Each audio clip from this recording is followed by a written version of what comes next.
Si je vous dis popcorn, vous pensez peut-être à ça ou à ça. Vous pensez donc que c'est pas forcément terrible pour la santé. Que c'est calorique, que c'est sucré, que c'est gras, que c'est salé. Erreur. Enfin, pas tout à fait. Je m'explique. On le voit tout de suite là sur ce type de paquet de popcorn micro-ondables. On a un Nutri-Score D. Alors le Nutri-Score, ça ne veut pas tout dire, mais ça donne déjà une piste.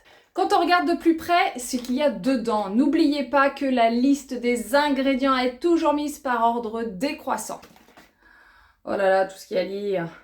Je vous rassure, c'est parce que c'est dans plusieurs langues. Mais quand même, on rappelle que plus la liste des ingrédients est courte, mieux c'est pour votre santé. Ingrédients dans ce popcorn salé. Maïs, 85%.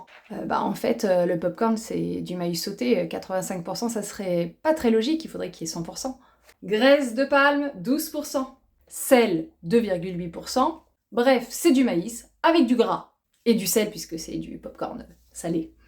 Si on parle de celui-ci, là on est sur du popcorn sucré. Nutri-Score C, ce qui, une fois encore, ne veut pas tout dire. Les ingrédients, maïs, 69%. Sucre, 15%. Gros, dès qu'il y a 100 g de maïs, vous mangez 3 morceaux de sucre. Graisse de palme, 12%. Et un petit mot à la fin, dextrose, ça vous parle? Bref, du sucre encore.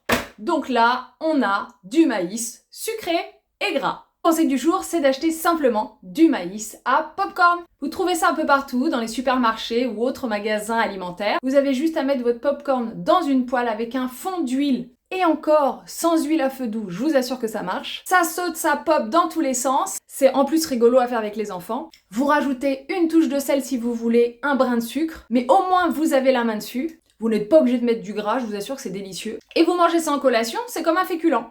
Par contre ça, c'est industriel. On n'a pas la main sur les ingrédients qui sont dedans. Avec le risque justement qu'il y ait trop de gras, trop de sucre, trop de sel. Sans parler du prix, au final, ça coûte moins cher et c'est meilleur pour la santé d'acheter vous-même votre maïs à faire sauter.